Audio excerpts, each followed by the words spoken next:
hangin dito ay para ka na sa loob ng washing machine. Talagang paikot-ikot na nakalipas na 30 to 45 minutes. Nagkakaroon ng mga malalakas na pag-ulan ngayong umagang ito at nagkakaroon din ng mga malakas na mga pabugso-bugsong paghangin. Ito ang mga ulat ni Jiggy Manicad at Love Anyuver para sa unang hirit kahapon bago kami nawalan ng komunikasyon sa kanila sa kasagsagan ng pananalasa ng Super Typhoon Yolanda.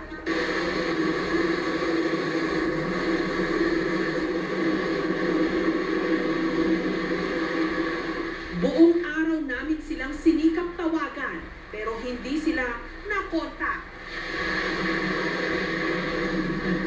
Pasado alas 8 ng gabi, papatapos na ang programang 24 oras nung nakapasok sila sa linya. Sige, kamusta na kayo dyan, bata? Mike, mula Tacloban ay nasa 6 na oras ang nilakad natin para makabot dito sa satellite setup ng GMA News dito sa Palo, Leyte. At Pero dahil sa kulang na sa oras, ipinagpatuloy ni Jiggy ang kanyang report sa programang State of the Nation. Dito na nila napakita ang nakakakilabot na hagupit ng bagyo. sa isang sulok na simbahan sa loob mismo yan, ay unti-unting natutuklap yung bubong, nagbabagsakan yung mga kisame, at nawasak na ng tuluyan yung simbahang yan sa Sa kasagsagan ng bagyo, sa simbahang ito nagpublik ang team nila. Parang nung una, parang kampante kami kasi parang, ito na yung parang tahanan ng Panginoon. So parang naiisip namin, Ma'am Jess, na naiyak ako. Okay lang, Love. Sige, alam ko mahirap po para kay Love ito dahil taga roon po mismo si Love sa Leyte. Nung nandun kami sa loob talaga, Ma'am Jess, ng cathedral, inisip namin ako, mukhang ito na kaya katapusan namin dito na kaya ako mawawala ng buhay. Ako talaga, Ma'am Jess, nag-surrender na ako. Sabi ko, Lord, kung ito na talaga yung oras ko, okay po.